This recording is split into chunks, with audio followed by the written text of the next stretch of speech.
we'll clap. All the statewide elected officials, President Pro Tem Greg Treat, Speaker Charles McCall, Speaker Pro Tem Harold Wright, members of the 57th Legislature, cabinet members, Chief Justice Noah McGurich, and members of the Oklahoma Supreme Court, tribal leaders, friends, guests, my beloved First Lady Sarah, my 6 children, my parents, and the most important audience, my fellow Oklahomans.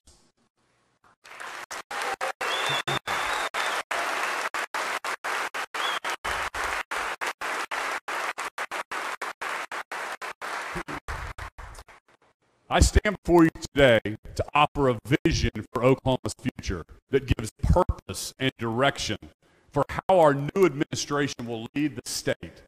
My vision for Oklahoma is very clear and simple: to make Oklahoma top 10. My purpose is to work with you to deliver a turnaround that ensures a better future for all 4 million Oklahomans. I believe it is a purpose we all share in this room today. Before we get into the details of my very first budget, I want to discuss how we position Oklahoma well for a turnaround by defining the term and the expectation for this vision. Oklahoma's turnaround is when our state stops moving in the direction of decline and begins moving in the direction we want to go, to be top 10 in the nation. To get there, it's going to require 3 steps. First, we must bring together people from across the state with various backgrounds, skills, and talents to serve critical leadership roles. Second, we must set measurable goals and put metrics in place so every state employee, agency leader, member of my administration, you in our state legislature can be part of one team with one vision. Third, we must hold ourselves responsible for delivering results and reimagining the possibilities. I've said it before, Oklahoma's challenges are no different than any other state. And Oklahoma's opportunities, I believe, are the best in the nation. Going through this process will put Oklahoma on the path to be top 10. And if anyone thinks that becoming top 10 is just a campaign slogan, let me tell you, this turnaround is already underway with individuals who are delivering top 10 outcomes in their classrooms, communities, and industries. Consider Donna Grottle. She's an environmental teacher at Broken Arrow Public Schools. 2 weeks ago, she was named one of the top 4 teachers in the nation. Donna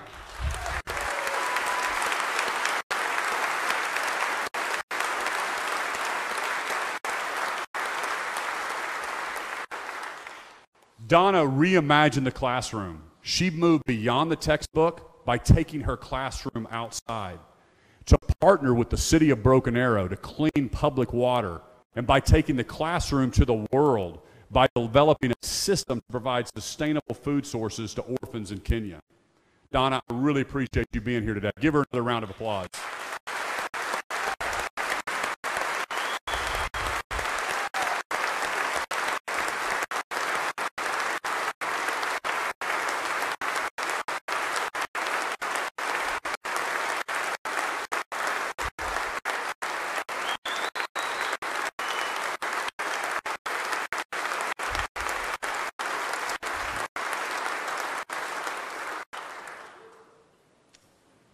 Consider the gathering place. USA Today named it the #1 place in America to visit in 2019. It's an example of public-private partnership where 55 acres stretched across the Tulsa riverfront. But the George Kaiser Family Foundation reimagined a free park that is bringing together all ages, races, and categories of people to enjoy Tulsa. I took my 4-year-old there on Saturday, and we had a blast. Consider the Oklahoma Youth Expo community. In the early 2000s, this youth livestock show was struggling to survive. But donors, Oklahoma families, and the legislature came together, assessed their resources, and reimagined the program.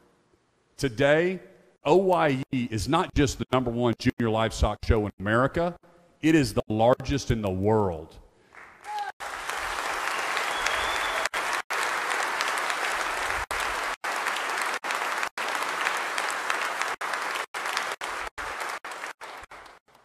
today, OYE garners young participants from all 77 counties. They award hundreds of thousands of dollars in education scholarships and has shown a $22 million economic impact in Oklahoma City. These are just a few examples of Oklahomans who brought together a team, set measurable goals, reimagined the possibilities, and executed on their vision to deliver top 10 results. Today, as I present my very first budget, I ask you to join me in reimagining. Today, as we consider the state of our state, Oklahomans are presented with revenue growth of potentially $600 million, a 3.6% unemployment rate, rising wages, and a spirit of optimism. This is because of Oklahomans who are working hard, taking risks, opening new businesses, and creating jobs. You see, the government does not create wealth, only the private sector can. In my administration, every policy decision will promote a healthy economy. I want to also recognize President Pro Tem Greg Treat and Speaker Charles McCall, who provided committed leadership over the past few years to make hard decisions to demonstrate our state's support of core services that Oklahomans and job creators rely on. As I promised on the campaign trail, I brought them in to our process of reimagining this budget. And as I outline my administration's priorities this year, I want to make it clear. As elected officials, we will not always agree on the specifics of every policy, and that's okay. We were each elected for different reasons and because of specific issues. But you will always find my office willing to work with you and to be open-minded on policy differences, because what unites us in this room is that we are committed to reimagining how we can do state government better and deliver a brighter future for all Oklahomans.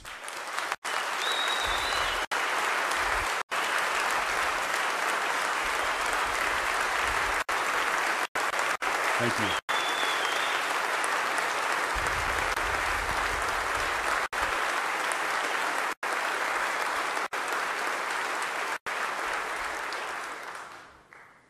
First, let's reimagine state government. Our state constitution vests supreme executive power in the office of the governor. But too often, that executive power, it's been delegated by statutes to boards that are not directly accountable to the citizens of Oklahoma. State government today is much larger than it was 112 years ago. And as a result, accountability for those in power is spread too thin, and at times it seems as if no one is really in charge. The health department's crisis in 2017 taught us this lesson, and the legislature wisely restructured the agencies to an advisory board and gave the executive branch the authority to hire and fire a new leader. Let's not wait for another crisis to start making these reforms possible across our large state agencies.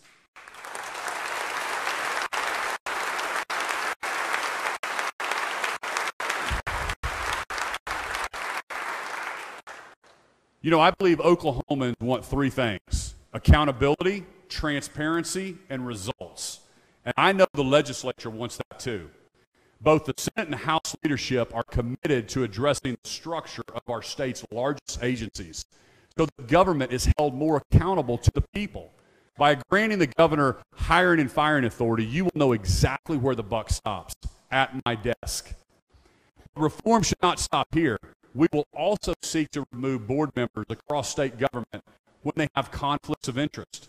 And we will look to sunset and consolidate boards and commissions where there is overlap and duplication. This is common sense reform.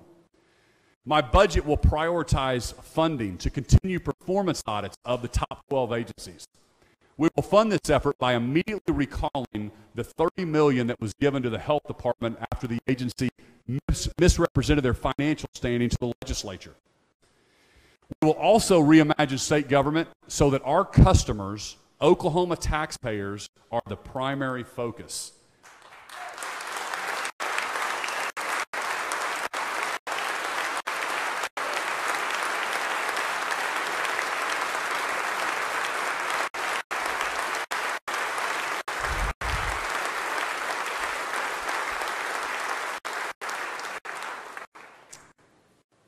This is why I have placed a special emphasis in my administration on the digital transformation of state agencies.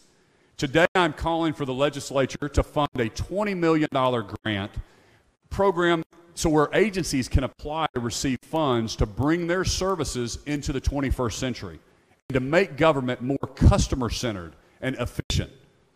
Imagine digital driver's licenses that are Real ID compliant. Imagine titles available electronically. Imagine one site to obtain occupational licenses and one site to pay taxes. It is time to get it done. It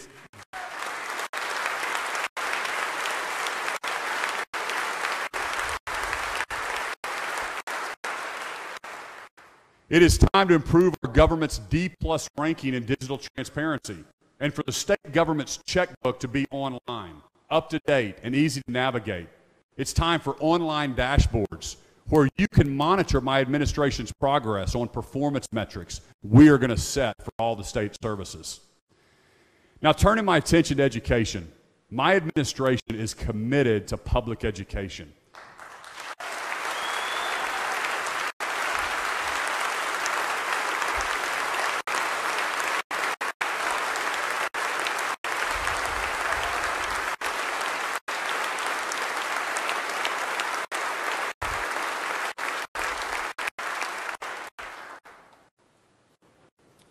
And I understand that the large majority of our students attend public schools.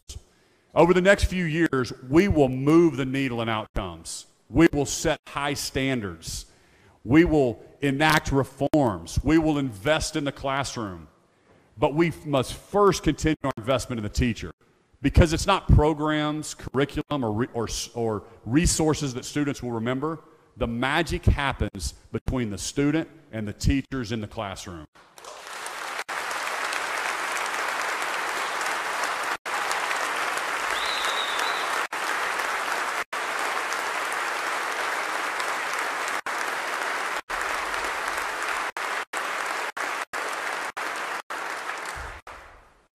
We are confronted with a nationwide teacher shortage.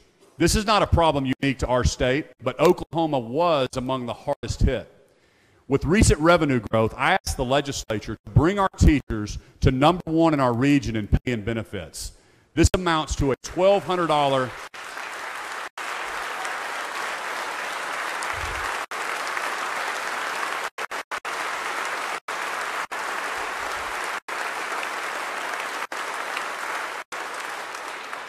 This is a $1,200 increase per teacher.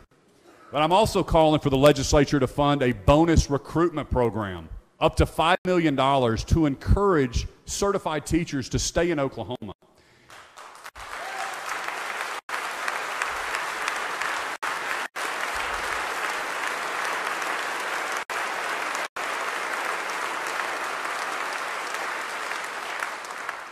We've got to keep our teachers here after they graduate from college. We want to encourage them to return to the classroom after a hiatus or to move to Oklahoma for the very first time. And I applaud Representative Rhonda Baker's collaboration to get this effort underway. And I appreciate House Minority Leader Emily Virgin and her caucus for their support of continued pay increases for our teachers.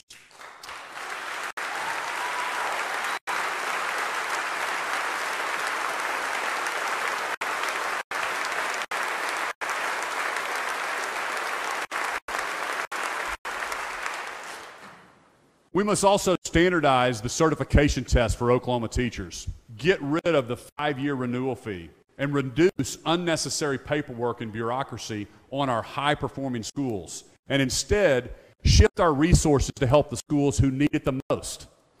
But these reforms and continued investment from the state will not be enough to make Oklahoma's education system competitive. We must do the hard work of reimagining education. Consider Cecilia Robinson Woods. She's the superintendent of Millwood School District here in Oklahoma City. After assessing the resources and unique challenges of her district, Cecilia reimagined ways to recruit and retain talent in her classrooms. It was important that teachers were not just skilled in their profession, but that they were also passionate leaders who could shape the culture of their schools and district. Cecilia partnered with Teach for America She utilized opportunities offered under state law and implemented a new reading program. Today, the Millwood School District has seen dramatic positive progress and outcomes. Cecilia, thank you so much for being here today.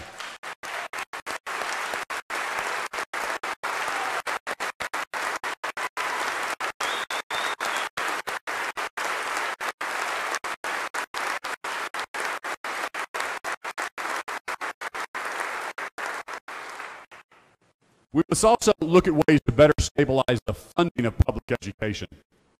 The fact that Texas is preparing to pass a teacher pay increase at a cost of $3.7 billion compels us to review and reform our state's funding formula and take the handcuffs off local communities. They're wanting to do more to compete, to recruit, and retain the very best teachers. We must chart a bold course that allows for communities to do more for their students without being penalized with the loss of state support.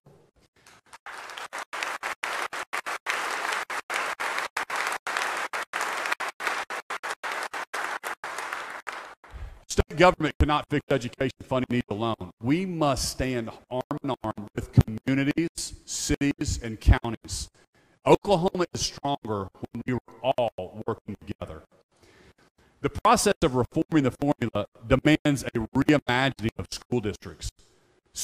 We can ensure that they just don't have equal funding per student, but also equal opportunity. This will take time to study what other states are doing, what is working, what challenges we must address that are unique to Oklahoma.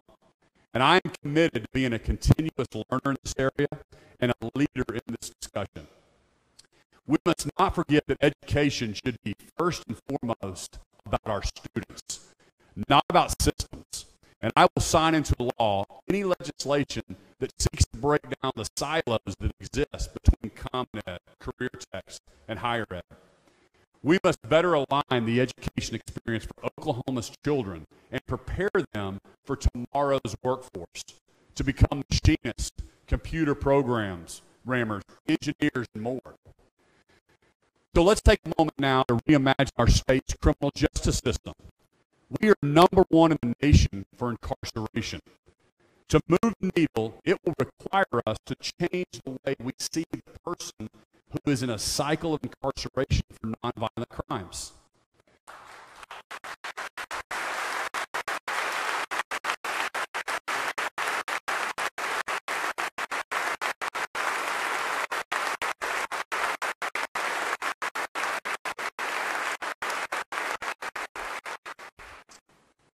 Many years ago, I was introduced to Melinda, who held the titles of daughter, mom, and fellow Oklahoman. But to the prison system, she was a drug offender.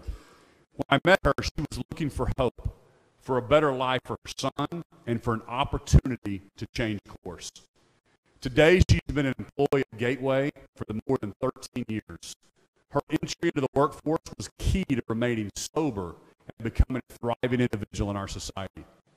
Melinda's story of redemption was possible because of a community of people who stepped in, walked with her, and gave her opportunity. Melinda, you are why I believe in second chances. Thank you for being here today.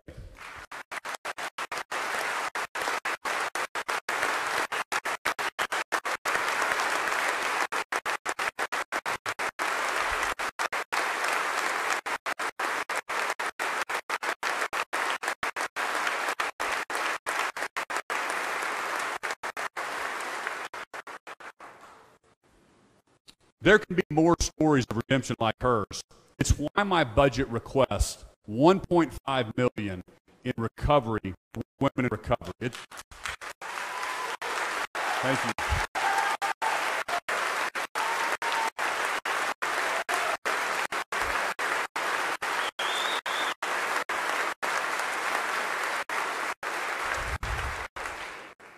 It's a public-private partnership to help women identify the roots of their addiction and develop life skills. And it's also why I'm asking for $10 million to the County Community Safety Investment Fund, a criminal justice reform initiative the people of Oklahoma approved with State Question 781.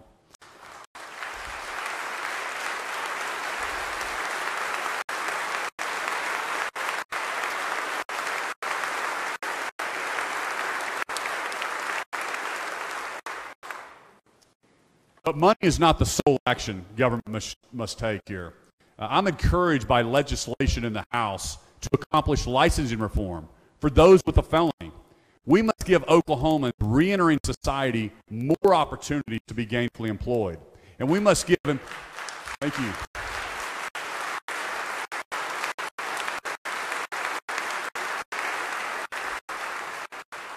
And we need to give our employers more discretion on who they can hire. We must also remember the people who work hard every day to keep our correctional facilities clean, safe, and operating. They are on the front lines of delivering core government services. And as revenue continues to improve, I urge us to consider ways we can better improve their work conditions and compensation.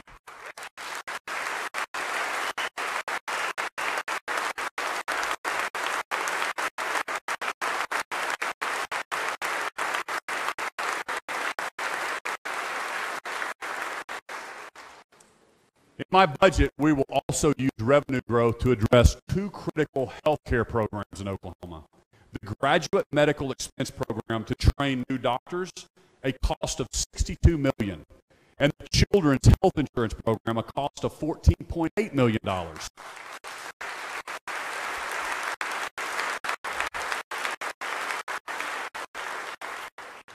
These programs remind us why we must be judicious and thoughtful about seeking federal funds.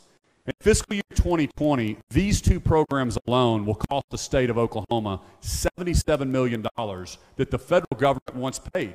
That's a 6.8% increase to the Health Care Authority's budget. You see, when Washington, D.C. wants to end the program, we are left holding the bag and covering the cost. While Medicaid expansion currently stops at 90% federal match, we cannot assume that will remain this high forever. The estimated $150 million price tag today for Oklahoma to expand Medicaid could leave us down the road fronting more than $1 billion when the federal government pulls back on its commitment. They've done it before, and they'll likely do it again. Medicaid is the fastest growing expense in our state budget. And before we commit our state to accepting even one more Medicaid dollar, Oklahomans deserve accountability and transparency with our state's management of the Health Care Authority.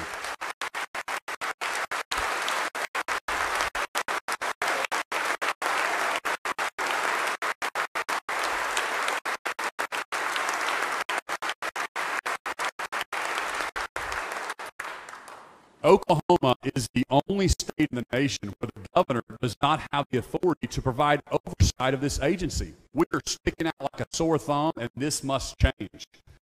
Healthcare is also preventative, promoting wellness through education, personal responsibility, and raising awareness. Today, I'm announcing my partnership with the Oklahoma City Memorial Marathon to hold a Governor's Relay Challenge, and I'm inviting all of you to join me. I'm also going to invite the speaker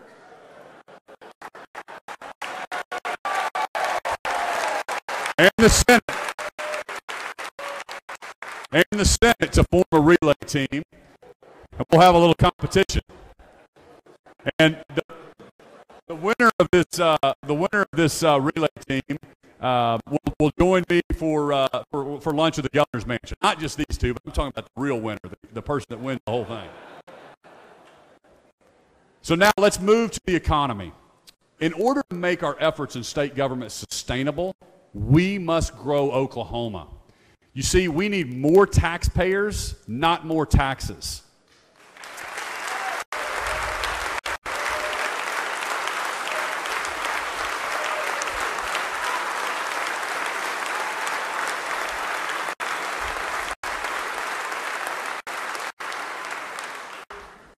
We will reimagine our economy by diversifying our marketplace, strengthening our workforce, and encouraging Oklahomans to start new businesses. Our rules must be clear, our regulations must make sense, and our tax code must remain competitive with our neighbors. At the Department of Commerce, I have hired the very best talent in the state to lead this critical agency. And they have set measurable goals and are running hard to tell the world Oklahoma is open for business.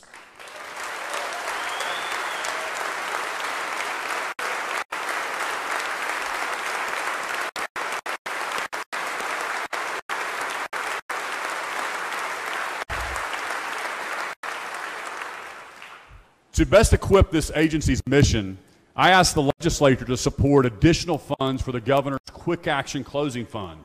Since its inception, the state has granted $11 million in total awards.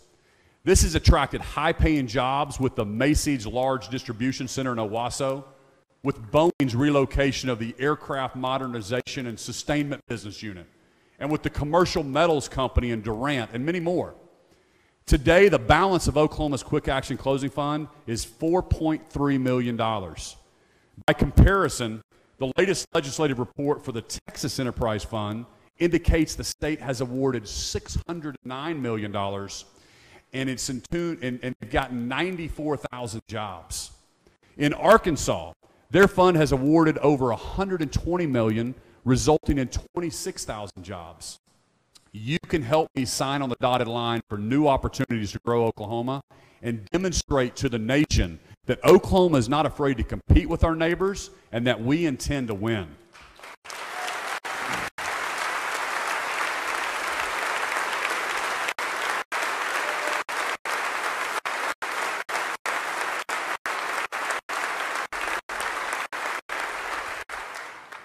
As we close our time together, let's end by reimagining our state budget. I promised Oklahomans that we would get to the bottom of every tax dollar, and I promised to be transparent and open about the budget process. For the first time in recent history, the governor's budget provides you with every tax dollar we could find across the 12 largest agencies, which are spending 90% of the state's total budget. It is important we talk total dollars. This was the one consistent request I heard from Oklahomans across the campaign trail. In this budget package, I have also included agencies' current performance goals. As we move forward together this year, my administration will be working with agencies to hire the very best, raise accountability, and deliver measurable results. My vision for the budget is for it to become a meaningful resource each year to establish a common language for lawmakers and taxpayers and create a transparent budget process. Now, as we dig into the numbers, instead of across-the-board increases in fiscal year 2020, my budget addresses more than $230 million in obligations and another $150 million in critical needs. My budget also casts a bold goal for our state savings account. I've said often why I believe the state needs $2 billion in savings. When we look at states where the economy depends on the price of oil, they place a strong emphasis on savings during the good years. And one thing we know is true is oil prices are going to go up and oil prices are going to go down. When energy prices tumble, it directly impacts the state's sales tax collection, the state's income tax collection, the gross production tax, and various other revenue streams. We must be honest with ourselves and recognize that last year's tax increases made us more dependent on the price of oil. We must be good fiscal stewards of this decision by creating more stability through savings.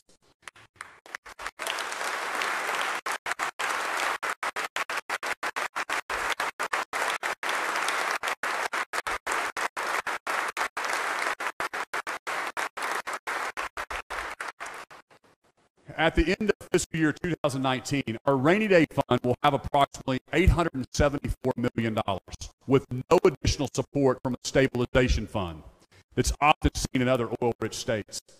Meanwhile, Texas has $12.5 billion in total savings to weather another economic downturn. North Dakota's total savings is more than $5.8 billion. This is why I'm setting a goal for Oklahoma to have $1.1 billion in our savings by the end of fiscal year 2020. To get there, we must set aside an additional $250 million from revenue growth. Being conservative with our budget surplus today will protect Oklahoma from having to cut core services in the future.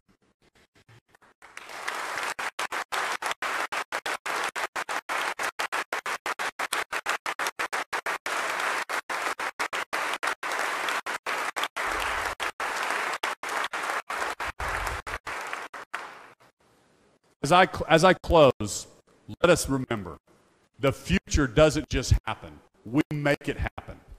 As public servants, our responsibility and purpose is to ensure a better future for all 4 million Oklahomans. This will require us to be good listeners, continuous learners, committed communicators, and bold leaders, both inside this building and across the state. Our vision is to make Oklahoma top 10. Join me. As we work together, we will move our whole state forward. God bless you, and God bless the state of Oklahoma.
Representative Eccles, you are recognized for a motion.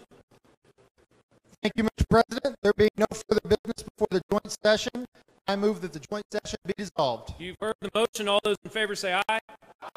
All those opposed, nay. The ayes have it. The motion is adopted and the joint session is dissolved.